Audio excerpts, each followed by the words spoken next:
오늘 말씀 제목은 나는 말씀입니다 라는 제목입니다. 침례 요한은 그 아버지가 제사장이었습니다. 그래서 사가라는 이름을 가진 그런 제사장이 있고, 어머니는 이제 아론의 후손인 이제 엘리사벳이라는 그런 여인이었죠. 이 부부가 하나님 앞에서 참 경건하고 의로운 사람이었다라고 성경은 말하고 있습니다.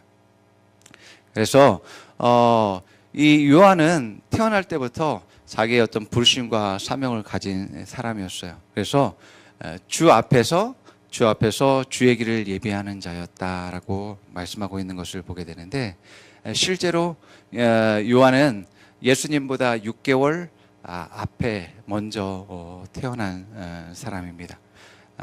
그리고 예수님의 어머니인 마리아와 이 엘리사벳, 요한의 어머니 엘리사벳과의 관계는 서로 친척의 관계입니다. 그래서 마리아의 이제 성경학자들은 이모다라고 이제 이야기하는 것들을 보게 됩니다. 그러면 예수님과 요한의 관계는 삼촌과 조카의 관계가 되겠죠. 자, 그래서 요한은 육신적으로는 예수님보다 앞서 있지만 영적으로는 먼저 계신 분이다라고 말씀하고 있습니다. 자, 그러면서 요한복음 1장에 보게 되면 무려 세 번이나 요한이 예수님은 내 뒤에 오셨지만 나보다 앞선 분이다라고 계속 반복해서 말합니다. 킹제임스 버전으로 제가 봉독해 드립니다. 요한복음 1장 15절. 요한이 그분에 대하여 증언하며 외쳐 이르되 내가 말하기를 내 뒤에 오시는 분이 나보다 앞서신 것은 그분께서 나보다 먼저 계셨기 때문이라 하며 언급한 분이 곧 이분이라 하니라. 예. 이것을 15절과 20절과 30절에서 계속 이것을 반복해서 말하고 있음을 보게 됩니다. 자, 침례 요한은 예수님이 오시는 길을 평탄하게 하는 자다라고 말하고 있어요. 여러분, 이전에 그 예언자들과 선지자들의 하나님의 뜻을 전하는 사람들의 목소리는 뭐였냐면, 야, 이제 하나님의 백성들 가운데서 메시아가, 우리의 구원자가, 그리스도가 오실 것이야 라는 것들에 대한 예언들이었습니다. 그런데 이 구약의 마지막 선지자인 침례 요한에서는 침례 요한의 그러한 이제 선포는 뭐였냐면, 야, 이제 우리 이 백성 가운데서 이 메시아, 구원자 그리스도가 오셨어라고 말하는 것이었습니다. 그래서 사실 이 요한은 예언을 한 것이 아니라 증언을 말했다라고 할 수 있습니다. 그래서 많은 그러한 그 요한의 그러한 말들은 선지자이지만 예언보다는 증언을 말하고 이제 사실을 선포하는 그러한 일들을 한 것을 보게 됩니다. 그래서 증언은 말로 그것이 사실이다라고 하는 것을 증명하는 것이죠. 자, 그런데 문제는 친척이었음에도 불구하고 왕래가 없었나 봐요. 요한도 예수님을 만난 적이 없다라고 합니다. 그리고 요한이 성령님의 그러한 계시로 말미암아서 이제 이미 메시아와 그리스도께서 오셨다라는 것을 알고 있지만 그분이 누구인지 모르는 상태였습니다. 자, 우리가 알지 못하는 분, 또 내가 경험하지 못한 것들에 대해서 이제 뭔가를 지시하고 하라고 했을 때 참 그것은 쉽지 않은 문제다라는 것을 우리가 알 수 있습니다. 여러분, 우리가 이 아이들을 돌보는 일, 무려 지금 40명 가까이 되는 이 아이들을 우리가 돌보고 있는데 이렇게까지 할 줄은 몰랐고, 또 이것을 어떻게 해야 되는지에 대한 것들도 알지 못했습니다. 그냥 하나님께서 우리에게 감동 주시고 또 이것을 이루라고 이제 말씀하셨기 때문에 우리가 하나님의 그 말씀에 의지해서 우리가 나아간 것뿐이죠. 자, 요한도 마찬가지입니다. 예수님을 본 적도 없고 또 그분에 대해서 이제 확실하게 이 사람입니다라고 말할 수 있는 그러한 것에 대해서 확신을 가지고 있지 못했다라고 볼 수 있습니다. 자, 알지 못한 것을 전하고 또 소개하고 또 믿게 할 수 있는 그러한 일들 가운데서 이제 종교인들이 물어보면요, 당신은 누구입니까? 누구길래 그리스도가 오실 것을 말하고 있고 누구길래 침례를 주고 또 사람들에게 회개를 외칩니까? 라고 물어보는 거죠. 자, 우리가 하나님의 일을 하는 가운데서 때로는 사실 이런저런 일들을 하고 있지만 이런저런 일들을 하고 있고 바쁘게 움직이고 있지만 내가 누구인가, 내가 이렇게 이런 일들을 하기 위해서 내가 살아가는 사람은 아닌데 라고 하는 그러한 의문점들을 가질 수가 있습니다. 그러나 내가 누구인지에 대한 답을 알고 있을 때 우리는 내가 무엇을 해야 되고 또 어디를 향해서 나아가는지에 대한 답을 갖게 되어지는 거죠. 그리고 다른 사람이 뭐라 한다 할지라도 거기에 대해서 상처를 받지 않게 되어집니다. 그리고 어떤 문제와 환경 가운데서도 흔들리지 않게 되어지는 것이죠. 한 가지 어떤 분이 어떤 사역자가 이제 간증한 것을 읽은 적이 있는데요. 그것을 소개합니다. 미국 분인데요. 저는 대학 시절에 저희 학교에 윗반에 있는 톰이라는 그 학생을 알고 있었습니다. 그 학생은 과묵하고 내성적이고 이제 능력 있고 학구적이었고 또 학생들에게 인기가 많았던 사람이었습니다. 우리는 그 톰이 사회에 나가면 훌륭한 인물이 되리라고 생각했습니다. 그 후에 35년이라는 그러한 세월이 흘렀습니다. 그러다 어느 날 나는 우리 대학 동창인 그 사람이 대통령이 되었다라는 것을 알게 되었습니다. 그 사람은 토마스 윌슨이라는 미국의 28대 대통령이었습니다. 그가 마침 우리 도시에 연설하기로 되어 있다는 소식을 듣고 그 연설하는 그날에 강연장으로 갔습니다. 나는 거기서 4,000명이나 되는 그리스도인들이 위대한 도덕과 종교적인 주제에 대해 그 메시지를 듣기 위해 모여 있는 것을 보았습니다. 연설은 아주 훌륭했고 그의 웅변과 문학적인 맺은말은 청중을 사로잡았습니다. 연설이 끝나자 나는 그에게로 가서 그와 인사를 나눴습니다.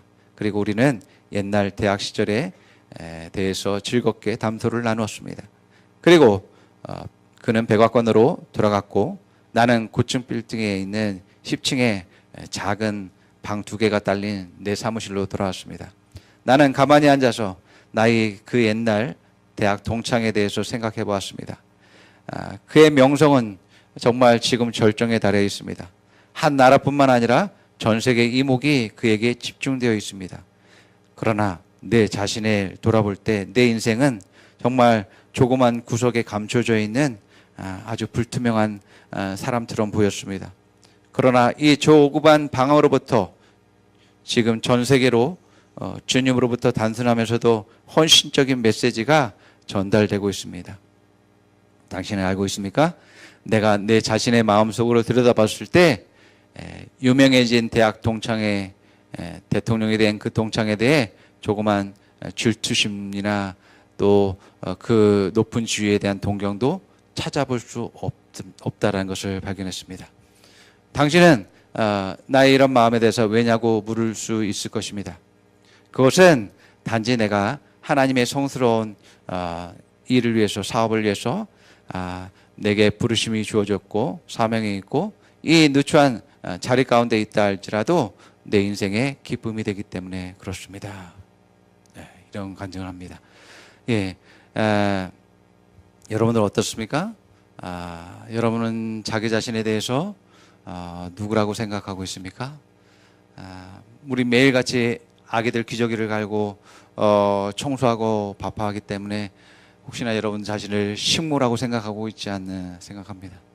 또 지금 3층에는 정말 초등학생이 40명 정도 되는 그런 상황에서 전쟁터가 방불하는 그런 일들이 일어나면 매번 애들이 한 몇 분마다 우는 소리가 계속 들리고 막 여기저기 어지럽혀져 있는 그런 상황이 있습니다.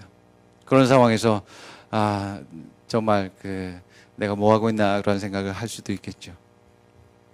자, 이런 상황에서 우리 내가 누구인가에 대한 확신을 가져야지만이 내가 올바로 설 수 있을 뿐만 아니라 올바른 방향에서 나아갈 수 있는 것이죠. 자, 오늘 말씀에서 침례 요한도 그런 도전을 받게 됩니다. 내가 누구인데 그리스도가 오시는 걸 전하고 있느냐? 내가 누구인데 사람들에게 회개를 외치고 침례를 주는가? 하고 묻습니다. 내가 누구인지 알 때 나는 내 자신에 대해서 그 확신을 말할 수 있을 뿐만 아니라 여러분 예수님을 정말 증거할 수 있는 증언하는 자가 될 수 있다는 것을 여러분들 믿으시 바랍니다. 예, 그래서 우리가 오늘 말씀을 통해서 내가 누구인가,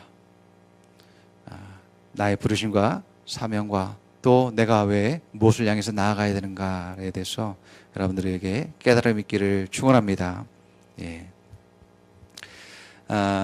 삼성사회 정신건강연구소 상당히 긴데요. 이 연구소에서 조사한 거에 의하면 한국인의 4명 중에 3명은 내가 누구인지 자기 정체성이 없다라는 그러한 결과 보고서를 냈다고 합니다. 더군다나 우리의 삶에서 많은 문제들을 겪고 직장을 잃어버리거나 또 이혼을 경험하거나 또 어려운 환경들이 놓여졌을 때 우리가 흔들리게 되죠. 내가 누구인지에 대해서. 그러면 알코올에 이제 과도한 음주를 하거나 또 우울증과 또 여러 가지 자살의 위험에 노출되어지는 모습들을 나타내게 되죠.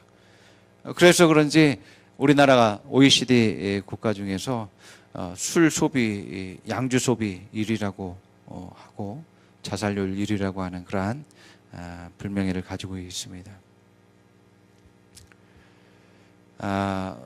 이런 사람들의 특징 중에 하나는 너무 자기 스스로의 자기 정체성을 가지고 있지 못하고 다른 사람들이 나에 대해서 말하는 것, 그것에 너무 휘둘리고 있다라는 겁니다. 그래서 다른 사람들에 대한 체면들, 또 서열과 명분들, 그런 것을 의식하고 그런 것에 대해서 잘못 나에게 이제 말하고 또 행동하면 상처가 되고 아픔이 되어져서 싸우기도 하고 이제 다투기도 하고 공격적인 모습을 나타내기도 한다는 것입니다. 자, 나는 누구인가라고 했을 때 많은 사람들이 자신의 부모님이나 또 자기의 어떤 출생지나 지식이나 자기의 위치와 가진 것을 생각합니다. 그리고 다른 사람과 자기와 비교하면서 자기가 누구인지를 찾는 그런 분도 있음을 보게 됩니다. 그런데 많은 경우 우리가 다른 사람과 비교할 때 나보다 얼마나 더 많은 것을 가지고 있고 더 많은 지식을 가지고 있는 사람이 더 얼마나 많이 있겠습니까? 그러니까 비교를 했을 때는 항상 나는 상처받을 수밖에 없는 위치 가운데 있게 되어지는 것입니다.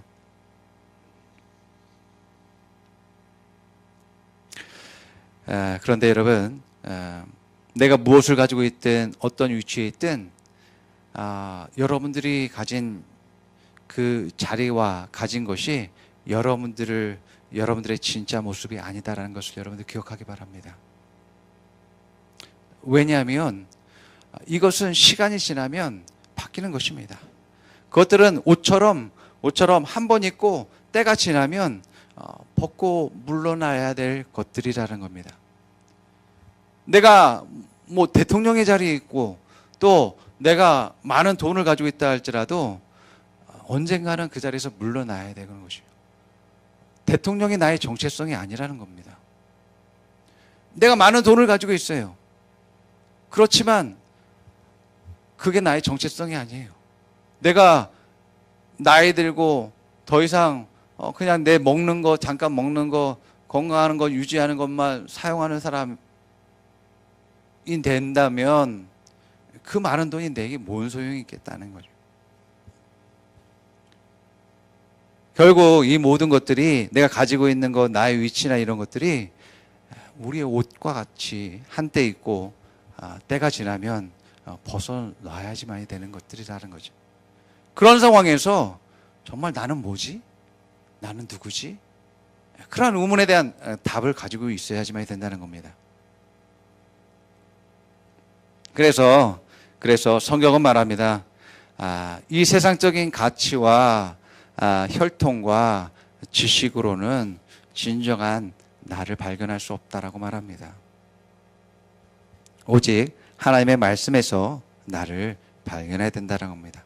그래서 내가 어디에서 와서 어떤 목적을 가지고 어디를 향해서 가고 있는지에 대한 그 발견이 바로 말씀 안에 있습니다. 자, 오늘 침례 요한에게 종교인들이 질문했던 것처럼 너는 누구인데 침례를 주고 네가 누구인데 그리스도를 전파하냐라고 묻는 질문에 대해서 침례 요한은 말씀에서 자기 자신을 찾게 됩니다. 그러면서 침례 요한은 이사야서 40장 3절을 사람들에게 말해줍니다. 자, 우리 같이 읽어봅니다. 시작. 한 소리가 외친다. 광야에 주님께서 오실 길을 닦아라. 사막에 우리의 하나님께서 오실 큰 길을 곧게 내어라. 예. 이 말씀을 자기의 부르심과 사명을 갖게 된 출발점이 되어집니다. 이것을 처음 갖게 된 것은 천사 가브리엘이 사가랴를 방문하면서 요한에게 대한 이제 말이었습니다. 누가복음 1장 14절에서 17절 같이 읽어봅니다. 시작. 그 아들은 내게 기쁨과 즐거움이 되고 많은 사람이 그의 출생을 기뻐할 것이다. 그는 주님께서 보시기에 큰 인물이 될 것이다. 그는 포도주와 독한 술을 입에 대지 않을 것이요 어머니 뱃속에 있을 때부터 성령을 충만하게 받을 것이며 이스라엘 자손 가운데서 많은 사람을 그들의 주 하나님께로 돌아오게 할 것이다. 그는 또한 엘리야의 심령과 능력을 가지고 주인보다 앞서와서 부모의 마음을 자녀에게로 돌아오게 하고 거역하게 하는 들의 지혜의 길로 돌아오게 했어. 주님을 맞이할 준비가 된 백성을 마련할 것이다. 예, 이것이 그 침례 요한의 아버지 사가랴에게 천사 가브리엘이 나타나서 말해준 예언입니다. 자, 이것을 사가랴가 믿지 못했기 때문에 사가랴가 이제 벙어리가 되어지죠. 말을 못하게 됩니다. 그런데 사가랴가 이제 요한이 태어나고 나서 요한의 이름을 지을 때에 이제 요한이라고 지으라고 이제 말하기 위해서 이제 입을 열었더니 그 벙어리 된 그 말이 입이 열리게 되어서 말하게 되고 예언을 하게 됩니다. 이 예언 안에도 이제 침례 요한의 그러한 부르심이 나타나는 것들을 보게 되어집니다. 제가 읽어드리겠습니다. 요한의 아버지 사가랴가 성령으로 충만하여 이렇게 예언하였다. 주 이스라엘의 하나님은 찬양받으실 분이다. 그는 자기 백성을 돌보아 속량하시고 우리를 위하여 능력 있는 구원자를 자기의 종 다윗의 집에 일으키셨다. 예로부터 자기의 거룩한 예언자들의 입으로 주님께서 말씀하신 대로 우리를 원수들에게서 구원하시고 우리를 미워하는 모든 사람들의 손에서 건져내셨다. 주님께서 우리 조상에게 자비를 베푸시고 자기의 거룩한 언약을 기억하셨다. 이것은 주님께서 우리에게 주시려고 우리 조상 아브라함에게 하신 맹세이니 우리를 원수들의 손에서 건져내주셔서 두려움이 없이 주님을 섬기게 하시고 우리가 평생 동안 주님 앞에서 거룩하고 의롭게 살아가게 하셨다. 아가야, 너는 더없이 높으신 분의 예언자라고 불릴 것이니 주님보다 앞서가서 그의 길을 예비하고 죄 사함을 받아서 구원을 얻을 지식을 그 백성에게 가르쳐 줄 것이다. 이것은 우리 하나님의 자비로운 심령에서 오는 것이다. 그는 해를 하늘 높이 뜨게 하셔서 어둠 속과 죽음의 그늘 아래에서 앉아있는 사람들에게 빛을 비추게 하시고 우리의 발을 평화의 길로 인도하실 것이다. 아기는 자라서 심령이 굳세어졌다. 그는 이스라엘 백성 앞에서 나타나는 날까지 광야에서 살았다. 예. 자, 침례 요한은 주님의 길을 평탄케 하고 예비하고 이제 준비하는 그러한 자로서 이제 부르셨다라는 것을 천사의 그러한 계시와 또 이제 말씀에서 이사야서 40장 3절 말씀과 또 아버지 사가랴로부터 이제 성령 충만해서 말씀하신 그 예언을 통해서 이제 나타난 것을 우리가 보게 되어집니다. 자, 우리가 내 정체성에 대해서 나의 혈통과 이제 내가 가진 지식과 경험에서 내 자신을 찾는다면 내 성장 수준에 따라서 내 정체성은 달라지게 될 것입니다. 그래서 내가 많이 가지면 많이 가진 수준에서의 나라고 생각할 것이고 적게 가지면 적게 가진 것에 대해서 나라고 생각하게 되어집니다. 그러나 모든 육신을 가지고 있고 혈통을 가진 모든 사람들은 결국 무엇으로 들어갑니까? 육신은 흙으로 들어가죠. 흙. 육신을 바라보면 내 정체성은 결국 흙밖에 안 됩니다. 먼지로밖에 결론이 날 수가 없는 것이죠. 그러나 나의 진정한 정체성은 말씀에서 찾게 될 때 내가 하나님의 자녀이고 또 하나님의 생명을 가진 그런 사람임을 말하고 있음을 보게 되어집니다. 그래서 요한복음 1장 12절 이렇게 말하죠. 같이 읽습니다. 시작. 영접하는 자 곧 그 이름을 믿는 자들에게는 하나님의 자녀가 되는 권세를 주셨으니 아멘. 예, 그렇습니다. 하나님은 영이십니다. 영이시기 때문에 우리가 하나님의 자녀라고 하면 나는 뭐가 되겠어요? 영적인 존재가 되어야 되죠. 나는 육신이 아니라 나는 하나님의 자녀이기 때문에 영적인 존재입니다. 그러나 내가 혼을 가지고 있고 육신 안에 살고 있는 자입니다. 이것이 진정한 나의 정체성을 말해주고 있습니다.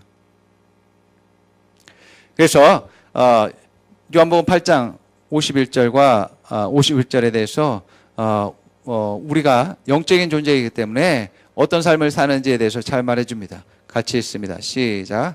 내가 진정으로 너에게 말한다. 나의 말을 지키는 사람은 영원히 죽음을 겪지 않을 것이다. 아멘. 예. 우리 여러분들이 오리예화에 대해서 들어본 적 있죠. 닭이 이제 달걀을 품고 있습니다. 달걀을 품고 있는데 어느 날 갑자기 그 달걀들 틈에 오리 알이 어디서 굴러와서 그 엄마 닭이 품고 있는 그 보금자리에 오리 알이 들어오게 되었습니다. 그러다가 이 부화의 시간이 되었을 때 모두가 다 부활했습니다. 부활하는 이 달걀들이 부활할 때 노란 병아리들이 너무나 예쁘게 이제 알을 깨고 나왔습니다. 그런데 이 오리가 그 껍질을 깨고 나왔는데 거무치 취하고 아주 못생긴 그러한 얼굴을 가진 그러한 모습으로 이제 나온 거죠. 엄마 닭이 놀랐죠. 엄마 닭이 놀랐습니다. 그러면서 이제 이 자기가 낳은 새끼가 맞는지가 의심스러웠습니다. 또 아빠 닭은 아빠 닭도 의심이 됐죠. 이 엄마 닭이 혹시 다른 그러한 이제 새끼를 이제 낳았는가라는 그런 의심을 갖게 되죠.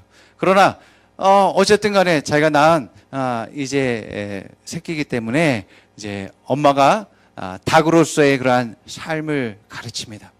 닭으로서의 삶을 가르치는데 닭이 이제 뾰족한 부리로 이제 모이를 어떻게 쪼아 먹는지에 대해서 이제 가르치고 또 날카로운 발톱으로 땅을 어떻게 잘 헤치는지에 대해서도 잘 가르치죠. 그런데 이제 다른 병아리들은 잘 엄마를 따라서 합니다. 왜 그렇겠어요? 다 똑같은 부리와 똑같은 이제 발톱을 가지고 있기 때문에 그렇습니다. 그런데 이 오리는 제대로 하는 게 없어요. 왜 그러냐면 일단 입이 뭉툭합니다. 뭉툭해서 이제 모이를 쪼아 먹을 수가 없는 겁니다. 또 뿐만 아니라 이제 발에는 물갈퀴가 있어서 이제 땅을 해치지 못합니다. 자, 이 아무것도 할 줄 모르는 이 오리가 이제 근심이 되었습니다. 엄마의 근심이 되었고, 이제 엄마를 힘들게 했는데, 이제 점점 자라서 이제 병아리들은 제법 이제 큰 닭이 되었습니다. 또 오리도 이제 어렵게 이제 성장하는 가운데서 있었는데, 엄마의 가르침 가운데, 엄마 닭의 가르침 가운데 하나는 뭐냐면, 절대로 우리 닭들은 물하고 친하지 않아. 절대로 물은 위험한 곳이니까 절대로 가지 말아라 라고 하는 그러한 가르침을 주었습니다. 그런데 이 오리가 이제 나는 제대로 하는 것도 없고 또 다른 이제 가족들로부터 인정받지 못하는 그러한 그 삶 가운데서 터벅터벅 길을 가다가 어떻게 물가에 이르게 되었습니다. 그런데 물가에 이르자 분명히 엄마가 말하기는 절대로 그 물은 위험하니까 가지 말라고 했는데, 오리는 그 마음에 너무너무 그 물이 좋은 거예요. 그래, 물에서 나게 풍기는 그런 냄새도 좋고, 또 물에 담그면 너무나 편안할 것 같고 하는 느낌이 들어서 이제 발을 하나 담궈보고, 또 그래도 아무도 이상이 없으니까 또 다른 발도 담궈보고, 그리고서 이제 주저앉아 봤는데 이게 몸이 뜨는 거예요. 이제 몸이 둥 뜨는 것이 자기를 받쳐주고 자기를 띄워주는 그런 느낌이 너무 좋은 겁니다. 그래서 이제 물 위에서 놀기 시작하고 이제 물속 안을 들여다보고 하는 그러한 담대함도 갖고 있었습니다. 자, 그렇게 이제 가족들 몰래 가족들 몰래 이제 호수로 나가서 이제 물놀이를 하고 있었는데, 어느 날 오리떼들이 이제 그 호수에 날아오게 됩니다. 날아오더니 혼자 놀고 있는 이 어린 오리 새끼에게 이제 그 오리떼들이 날아와서, 너는 오리인데 왜 혼자서 거기서 놀고 있느니? 라고 물어봅니다. 그때에 이 새끼 오리가 그런 말합니다. 나는 닭이야. 나는 오리가 아니라 닭이야 라고 얘기합니다. 그래서 이 오리들이 이 새끼 오리에게 이제 가르치죠. 봐봐, 너랑 나랑 똑같은 부리를 가지고 있고 똑같은 물갈퀴를 가지고 있잖아. 이것은 우리 똑같은 이 부리는 물고기를 잡기 쉽게 되어져 있고, 또 물갈퀴는 이제 물을 헤엄치기에 너무나 좋게 잘 되어져 있잖아. 그리고 네가 가지고 있는 이 날개는 그냥 있는 것이 아니라 날 위에서 있어. 봐봐, 너도 날 수 있어. 라고 해서 이제 엄마는 닭의 삶을 가르쳤지만 이 오리는 오리의 삶을 가르치게 되죠.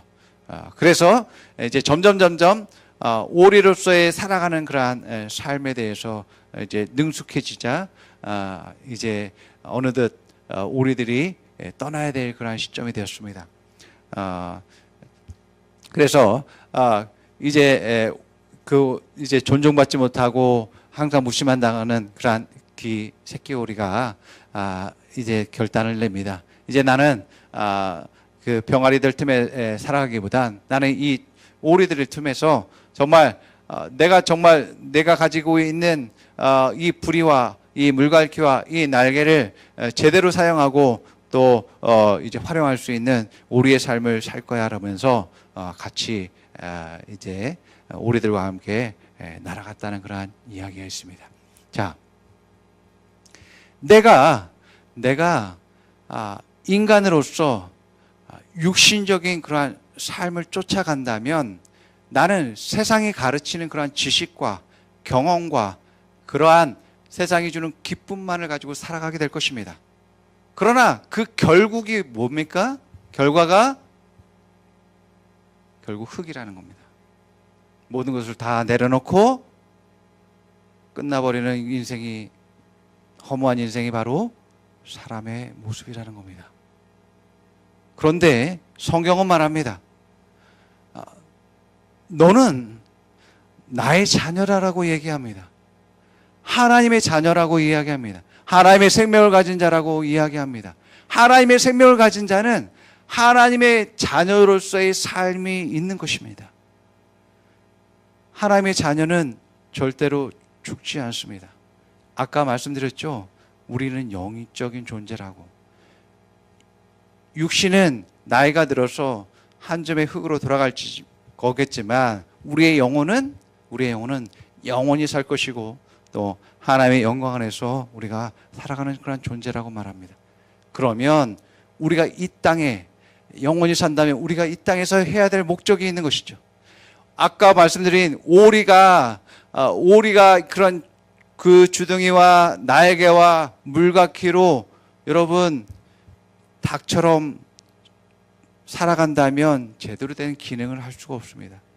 하나님의 자녀들이 하나님께 속한 사람들이 세상 사람들처럼 살아간다면 제 기능을 할 수 없습니다. 하나님의 사람들이 세상 사람들처럼 살아간다면 여러분 하나님이 원하시는 그 일들을 이룰 수 없습니다. 우리에게 맞는 삶과 목적과 우리에게 맞는 그러한 영광이 하나님께서 이미 주셨고 또 예비하신 거 있다는 것을 여러분들 믿으시기 바랍니다. 예. 자, 그렇기 때문에 우리가 가진 이 생명과 또 우리가 하나님의 그러한 뜻 가운데서 예비하신 것들대로 행하게 될 때에 우리는 제대로 이 땅에서 살 수 있고 승리할 수 있기 때문에 그 방법이 바로 말씀에 주어져 있다라고 말하고 있음을 보게 되어집니다. 여러분, 이 세상에서 어떤 사람도 태어나고 싶어서 태어난 사람 아무도 없습니다. 그러나 우리가 육신을 향해서 육신대로 산다면 나는 원치는 않지만 육신이 정해진 생명이 있죠. 결국 늙어가다가 계속 죽음을 향해서 달려가면서 흙으로 돌아가는 것이 육신의 생명입니다. 내가 무엇을 하고 어떤 위치에 있고 무엇을 가졌든지 다 소용이 없습니다. 그래서 영원한 생명을 가지고 있지 않는다면 어떤 삶이든 간에 어떤 생명이든 간에 죽음을 향해 가는 열차와 같은 것입니다. 왜 나는 도대체 내가 원치도 않는 삶을 살고 있고 원치도 않는 집안에서 태어나고 원치도 않는 이러한 삶을 살고 있을까? 도대체 나는 누구란 말인가? 그러한 의구심을 많은 사람들이 가지고 있습니다. 이것이 하나님이 없는 사람들의 질문들입니다. 하나님은 나를 낳으셨다라고 말씀하시고 내게 생명을 주셨다, 하나님의 생명을 주셨다라고 말합니다. 또한 예수님이 가진 하나님의 아들로서 아들의 생명을 가진 그 예수님이 가진 모든 것을 나에게 주셨다라고 말합니다. 그리고 나에게 이 땅에 있는 목적을 부여하시고 또 내가 영원한 사명을 감당할 수 있도록 나와 함께 하신다라고 말씀하고 있습니다. 여러분, 그렇기 때문에 나는 다른 사람에 의해서 내가 나의 정체성을 발견하는 것은 아닙니다. 사람들에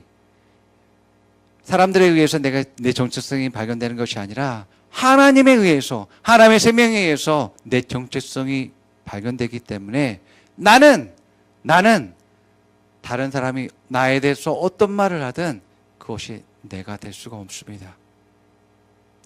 여러분들에 대해서 사람들이 어떤 무시하는 말을 하든 어떤 멸시하는 말을 하든 어떤 상처를 주는 말을 하든 여러분들은 그러한 사람이 될 수가 없는 것입니다.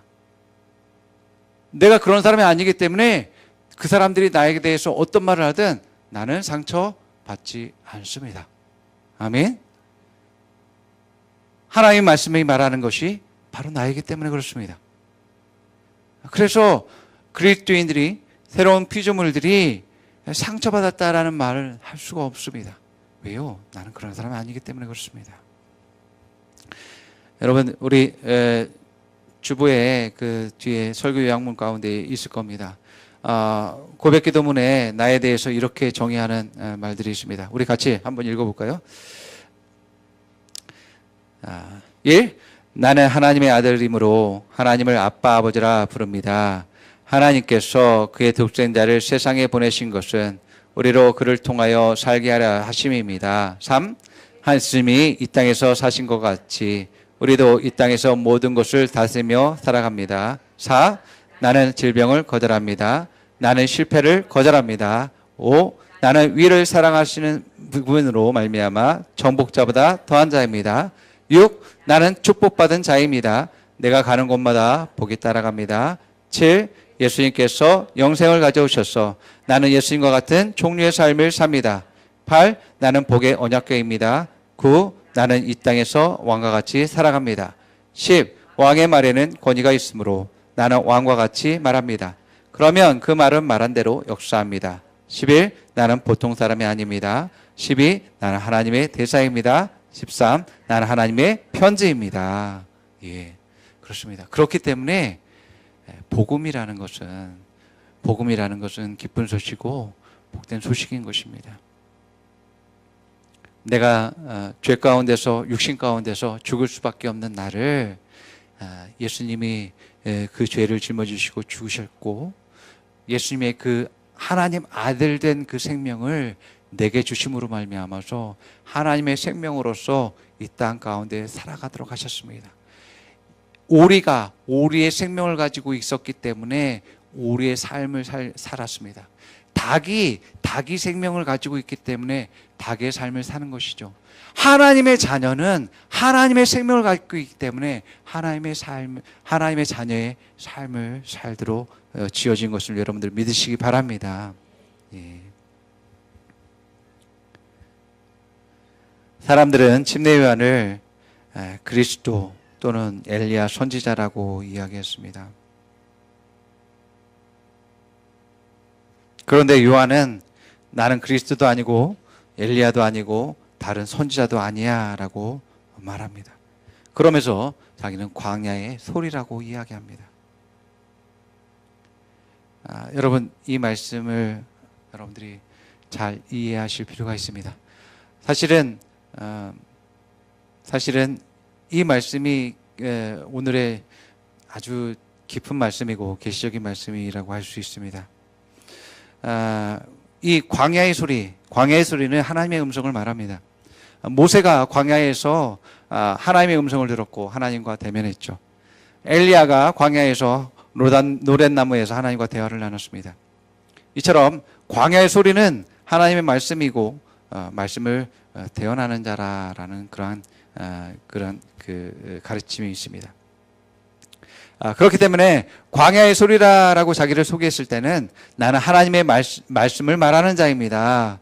나는 구원하는 자도 아니고 예언하는 자도 아니고 나는 말씀을 말하는 자라고 말하고 있는 것입니다. 자기를 따르는 제자들도 있고 백성들도 있고 또 종교 지도자들과 정치인들이 함부로 하지 못하는 그러한 인물이 바로 침례 요한이었습니다. 그런데 이 침례 요한이 자기를 광야의 소리라고 소개하고 있습니다. 앞서 말씀드린 대로 우리가 가진 것, 내가 어떤 위치에 있는 것이 나가 아니라고 말했습니다. 정말 중요한 것은 말씀이 나에 대해서 뭐라고 말하느냐입니다.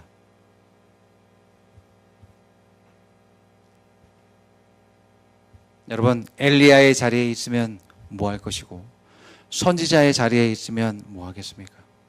우리가 어떤 자리보다 더 중요한 것은 자리에 맞는 그 말과 행동과 일을 하는 것입니다. 자, 우리가 하나님의 그러한 부르심의 그러한 자리 가운데 있는 것은 바로 예수님을 증언하고 예수님을 나타내는 것입니다. 여러분들이 학생으로 있고 또 직장 생활을 하고 있고 어떤 분은 또 사업체를 운영하는 사장으로 있고 선생으로 있고 하는 여러 가지 자리 있을 것입니다. 우리의 그러한 그 자리들이 바로 예수님을 증언하기 위해서 있는 자리다라고 말씀하고 있습니다. 바로 이 증언은 뭐겠습니까? 바로 말씀을 말하고 말씀대로 고백하고 주장하는 것이죠. 제가 토요일에 외출을 하면서 아침도 안 먹었길래 점심에 요 옆에 그 콩나물국밥집에 가서 이제 식사를 하러 갔습니다. 그래서 그분 사장님이 배드민턴을 하시기 때문에 이제 알고 지냈었는데 이제 이런저런 얘기를 하다가 제가 다리에 기부스한 것을 이제 보았습니다. 그래서 그분이 자기가 과거에 어떻게 무릎을 다쳤는데 얼마나 고생했는지에 대해서 이야기합니다. 그래서 결국에는 소홀히 했다가 수술까지 했다라고 하는 그러한 이야기를 합니다. 자, 이것은 자기의 경험과 자기의 지식에서 오는 그러한 자기의 태도입니다. 그러나 저는 그 말이 제 마음에 계속 거슬리는 거죠. 그분은 자기의 경험을 이야기하지만 나는 하나님의 말씀이 말하는 것으로 기능하는 사람이기 때문에 내가 자세를 취하는 것은 하나님의 말씀이죠.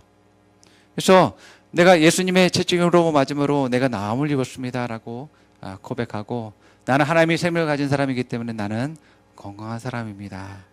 나는 튼튼하고 또 믿음으로 승리하는 자입니다. 라고 하면서 저는 계속 고백하면서 지금 풀렀잖아요. 이렇게 걷고 있습니다. 비록 아직 완전하지 않지만 나는 온전할 것을 선포하고 계속 고백하고 주장하는 것이죠. 예, 이것이 우리가 살아가는 그런 삶이 다른 모습인 것입니다. 내가 말과 행동하는 모든 것이 말씀이라면, 여러분들이 생각하고 말하고 행동하는 것이 하나님의 말씀이라면 여러분은 걸어다니는 말씀이라고 할 수 있겠죠. 자, 제가 그 요한복음 1장을 연구하면서 1장 1절에서 3절 말씀과 또 23절 말씀이 좀 이해가 되지가 않았어요. 제가 읽어드립니다. 같이 읽어볼까요? 시작. 말씀이 계셨다. 그 말씀은 하나님과 함께 계셨다. 그 말씀은 하나님이셨다. 그는 태초에 하나님과 함께 계셨다. 이 모든 것이 그로 말미암아 창조되었으니 그가 없이 창조된 것은 하나도 없다. 요한복음 1장 23절. 그가 이르되 나는 대언자 자 이사야가 말한 것 같이 주의 길을 곱게 하라 하고 광야에서 외치는 자의 소리로다 하니라. 자, 예수님을 말씀으로 표현하고 있습니다. 태초에 말씀에 계셨다. 태초에 예수님이 계셨다라고 말씀하시고 있고, 그 말씀에 하나님과 계셨다라고 말하면, 이 말씀을 읽을 때에 하나님과 말씀이 따로 분리된 그런 느낌을 받게 되었어요. 그런데 이 말씀이 하나님과 함께 계셨는데 이 말씀이 이 땅 가운데 오면서 말씀이 육신이 되었다라고 말하고 있습니다. 이 말씀이 하나님이 말씀으로 세상을 창조했을 때 세상을 말씀으로 창조했다라는 것은 그 말씀에 생명력이 있다라는 것입니다. 그 생명이 그 말씀을 선포했을 때 창조가 되어진 것이죠. 그래서 그 말씀이 말하는 그 형상을 물질을 만들고 육체를 만들게 되었습니다. 그래서 예수님이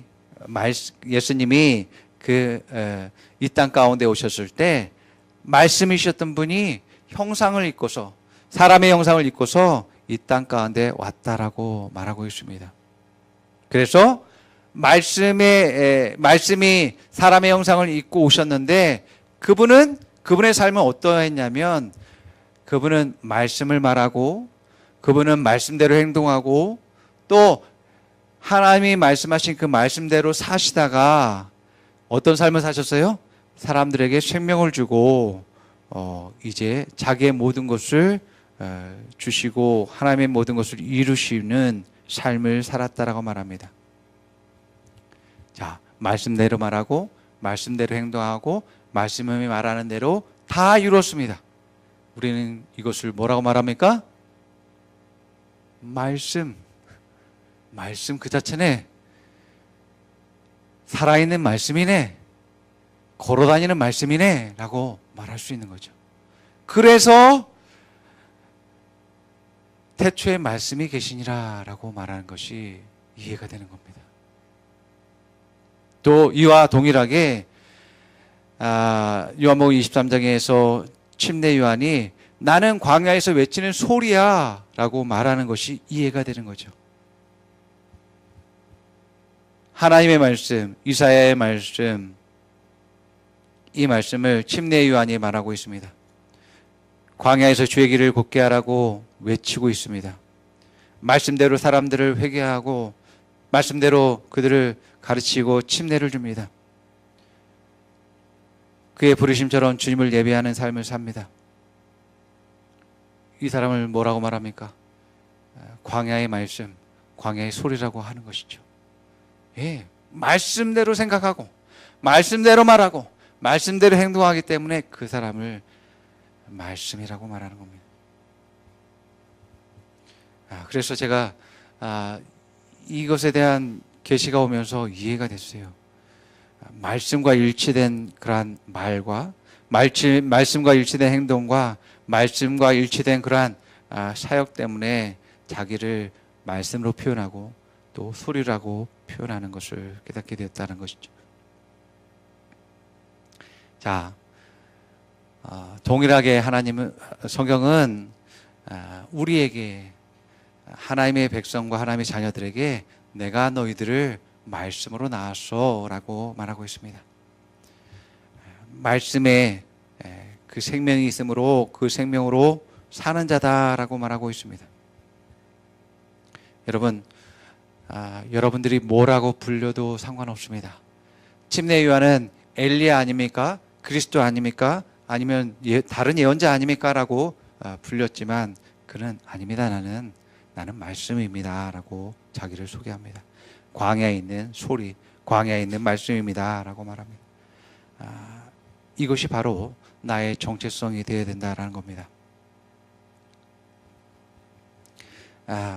나는 다른 사람에 의해서 내가 어떤 사람이기보다도 나는 말씀이 말하는 내 자신이 되어질 때에 여러분들은 항상 이 땅 가운데서 흔들림 없이 바로 설 수 있을 뿐만 아니라 항상 말씀을 안에서 승리할 수 있는 여러분들이 될 것임을 여러분들 믿으시기 바랍니다.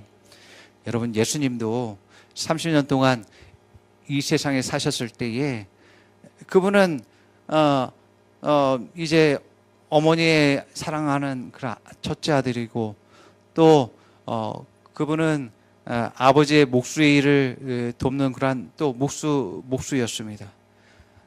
또 이분은 한 번도 학교를 가본 적이 없는 그러한 사람이었다라고 말합니다. 자, 육신적으로 봐서는 이러한 분이 어떻게 자기 정체성을 가질 수 있지라고 생각할 수 있습니다. 자, 여러분들의 정체성은 항상 여러분들이 생각해야 될 것은 내가 어떤 생명을 가졌느냐를 여러분들이 기억해야 됩니다. 무엇을 기억해야 된다고요? 내가 어떤 생명을 가졌느냐입니다. 내가 육신의 부모님으로부터 나의 정체성을 찾는다면 나는 육신이죠. 그러나 내가 하나님의 자녀이고 하나님의 생명을 가졌다라는 정체성을 가질 때 나는 하나님의 생명으로 사는 사람이고 또 분명한 하나님의 목적과 뜻 가운데 사는 사람이다라는 그러한 정체성을 갖게 되는 것입니다. 그래서 내게 생명을 주는 분에 의해서 나의 정체성이 발견되자 할 수 있습니다. 그래서 다른 사람이 뭐라 말하든 상관하지 않습니다. 나를 무시하고 멸시하고 모욕적인 말을 한다 해도 상관하지 않습니다. 나는 그들의 말로 내가 존재하는 것이 아니고 하나님의 말씀과 그 생명과 성령으로 말미암아서 내가 존재합니다.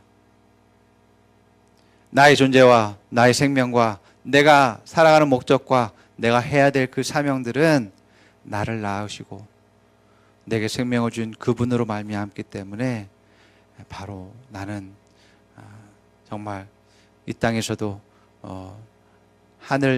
하나님의 그러한 뜻과 목적을 향해서 나아가는 사람이 되는 거죠. 여러분, 다른 사람들의 말에 동요하지 마시기 바랍니다.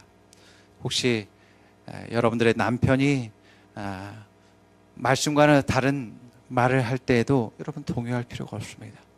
또 여러분들의 아내가 여러분에게서 잘못 말한다 할지라도 여러분 동요될 필요가 없습니다. 그런 말에 스트레스 받지 않아도 됩니다. 그런 말에 신경 쓰지 않으셔도 됩니다. 다만 말씀이 말하고 있는 나에 대해서 올바르게 내가 말하고 고백하고 주장하시기 바랍니다. 예. 그럴 때에 여러분들이 더욱더 모든 문제와 어려운 환경 가운데 승리할 수 있게 되는 것을 여러분들 믿으시기 바랍니다. 예. 그래서 어떤 사람이 나를 부르는 것이 나의 정체성이 아니라 말씀이 말하는 그 말씀이 바로 나를 증명하고 있습니다. 그래서 나는 말씀입니다. 또 나는 광야의 소리여야 하는 것입니다. 그래서 내 삶은 말씀과 같아야지만 되는 것입니다. 그럴 때 내 삶에서 말씀의 그 생명력으로 더욱더 살아가게 되고 승리하게 되고 또 하나의 뜻을 이루는 그러한 일들이 있게 될 것을 여러분들 믿으시기 바랍니다. 아멘. 자, 우리 고백해 봅니다. 자, 함께 따라 고백해 보시기 바랍니다. 나는 내가 누구인지 압니다. 나는 하나님의 자녀입니다. 하나님의 생명 본성을 가진 자입니다. 나는 말씀입니다. 나는 광야의 소리입니다. 나는 말씀의 표현입니다. 나는 말씀을 살아갑니다. 나는 예수님의 증인입니다. 나는 예수님과 같은 말을 합니다. 나는 예수님과 같은 행동을 합니다. 나는 예수님과 같은 종류의 삶을 삽니다. 나는 예수님을 나타내는 증인입니다. 나를 통해서 사람들은 말씀을 듣습니다. 나를 통해서 사람들은 말씀을 봅니다. 나를 통해서 사람들은 예수님을 알게 됩니다. 옆 사람에게 당신은 그리스도인의 증인입니다. 당신은 말씀입니다. 말씀대로 말하십시오. 말씀대로 행동하십시오. 말씀을 살아내십시오. 아멘. 말씀해 주시는 오신 예수님을 찬양합니다. 이제는 우리 우주 예수 그리스도의 은혜와 아버지 하나님의 놀라우신 그 사랑과 성령님의 감화감동 교통 충만하심이 말씀대로 말하고 생각하고 행동하고 살아내는 주의 백성들과 주의 몸된 교회 위에 하나님의 그러한 임재하심과 충만케 하시고 또한 축복하심이 이제로부터 영원토록 함께할 지어다. 아멘.